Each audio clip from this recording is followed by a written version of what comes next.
अस्सलाम वालेकुम व्यूअर्स, कैसे हैं आप? ठीक हैं? शुक्रिया, आपने जो पिछली वीडियोस देखी उसका हमें बड़ा अच्छा रिस्पांस मिला है। तो उसी को देखते हुए एक नया एरिया जो है मैंने उसको आज टच करने की कोशिश की है।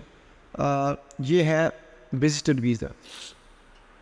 आपने देखा होगा कि बहुत सारे विजिटर वीज़ा जो हैं वो रिफ्यूज़ होते हैं, बल्कि एक बहुत बड़ी तादाद में विजिटर वीज़ा यूके के लिए रिफ्यूज़ हो जाता है।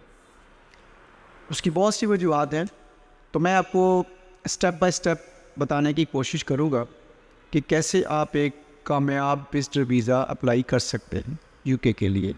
तो सबसे पहले जिस चीज़ की आपको ज़रूरत है वो है एक अदद पासपोर्ट।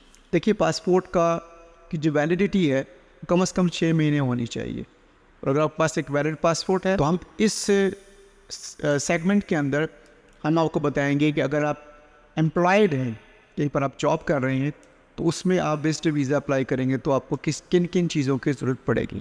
तो इसके लिए अगर आप पाकिस्तान से अप्लाई कर रहे हैं तो अगर आप एप्लीकेंट हैं तो आपके लिए सबसे पहले आपको ये देखना होगा कि आपकी बैंक स्टेटमेंट जो है वो क्या कह रही है। क्या आपकी बैंक स्टेटमेंट इस काबिल है कि वो किसी को कन्विंस कर सकती है कि हाँ, आपके पास एनफ फंड्स हैं, इतने पैसे आपके पास हैं कि आप विजिट वीज़ा अप्लाई करना चाहते हैं। इसमें बहुत सारे दोस्त जो हैं वो ये गलती करते हैं कि बैक वक्त अमाउंट जो है वो उस अकाउंट के अंदर डाल देते हैं। ये बहुत गलत तरीका है, इससे आपको फ़ायदा नहीं बल्कि नुकसान होता है। आप नॉर्मल प्रोसीजर के मुताबिक नॉर्मल तरीके से वीज़ा अप्लाई करें, और जो भी अमाउंट आपके अकाउंट के अंदर है वो जस्टिफाइबल होनी चाहिए। आप उसे जस्टिफाई कर सकें कि इस अमाउंट का सोर्स क्या है। फॉर एग्जाम्पल, अगर आप एम्प्लॉयमेंट में हैं तो आपकी सैलरी अगर अकाउंट के अंदर आ रही है, फेयर इनफ, आपने अपनी सैलरी दिखानी है। 6 महीने की बैंक स्टेटमेंट आप दिखा सकते हैं। वैसे रिक्वायरमेंट तो 3 महीने की है, लेकिन अच्छा उसको साबित करने के लिए आप 6 महीने की बैंक स्टेटमेंट लगा दें उसके अंदर। और उसके बाद आप जैसे अगर आप कहीं पर एम्प्लॉयड हैं तो वहाँ पर अगर आपको कोई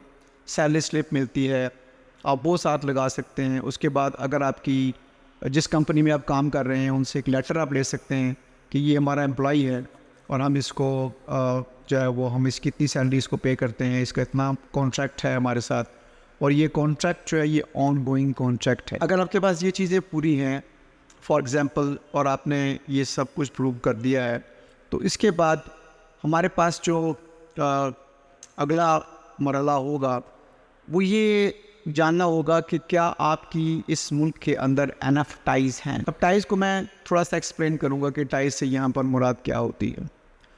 टाइज़ का मतलब ये होता है कि फॉर एग्ज़ाम्पल कोई शख्स मैरिड है, बच्चे हैं, तो अब ये दोनों चीज़ें जो हैं ये उसकी टाइज़ के हैं। क्योंकि ज़ाहिर है अगर एक शख्स मैरिड है तो वो अपनी फैमिली को छोड़कर तो ज़्यादा अरसे के लिए नहीं रहेगा, या बच्चे हैं तो वो बच्चों के बगैर तो नहीं रह सकता। अब इसमें अक्सर लोग जो हैं वो इस टाई को समझने में गलती करते हैं। तो टाइज़ का मतलब ये है कि अगर आप मैरिड हैं तो आपको अपना मैरिज सर्टिफिकेट, अगर आपके बच्चे हैं तो बच्चों के बर्थ सर्टिफिकेट, उनकी पिक्चर्स वगैरह आप लगा सकते हैं, ये प्रूव करने के लिए कि आपकी इस कंट्री के अंदर एनफ टाइज़ मौजूद है। इसके अलावा ये साबित करने के लिए कि आपकी टाइज़ हैं, अगर आपके कोई एसेट्स हैं, फॉर एग्जांपल अगर आपकी कोई प्रॉपर्टी है, ओनरशिप है आपकी प्रॉपर्टी की, या आपकी कोई एक्स्ट्रा इनकम है जिसमें आप रेंट ले रहे हैं, या इसके अलावा भी कोई आपका एसेट है, लैंड है, तो वो आप डॉक्यूमेंट्स जो हैं अपने वीज़ा एप्लीकेशन के साथ लगा सकते हैं। अब हमने ये एज्यूम कर लिया कि वीज़ा की ये जो रिक्वायरमेंट्स है ये पूरी कर रहे हैं। इसके बाद एक और इशू आ जाएगा कि आप क्यों जाना चाहते हैं। ज़ाहिर है दुनिया में इतने सारे मुल्क हैं तो आपने यूके को ही क्यों चुना है।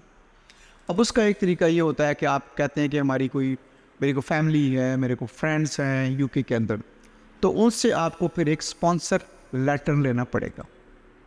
अब स्पॉन्सर लेटर बेसिकली जो आपका स्पॉन्सर होगा यूके के अंदर वो ये गारंटी लेगा कि वो आपको मेंटेनेंस देगा, अकोमोडेशन देगा, या बाज़ केसेस में वो टिकट की भी जो है वो ज़िम्मेदारी उठा लेते हैं। तो अब ये आपका स्पॉन्सर पे डिपेंड करता है कि वो किस किस्म की रिस्पॉन्सिबिलिटी आपके लेने को तैयार है। स्पॉन्सर को वहाँ से अपना पासपोर्ट की कॉपी, अटेस्टेड कॉपी और स्पॉन्सर लेटर जो कि सिस्टर के सामने उन्होंने जाके साइन करने हैं, और उसके बाद वो आपको वहाँ से भेज सकते हैं। तो अगर ये चीज़ें आपकी पूरी हैं तो आप काफ़ी हद तक जो है वो वीज़ा रिक्वायरमेंट्स है वो पूरी कर रहे होंगे। तो इसको मैं यहाँ पर स्टॉप कर रहा हूँ। इसके बाद जो अगली वीडियो इशू हम करेंगे वो होगी कि अगर आप जॉब नहीं कर रहे हैं तो उस सूरत में क्या होगा। शुक्रिया।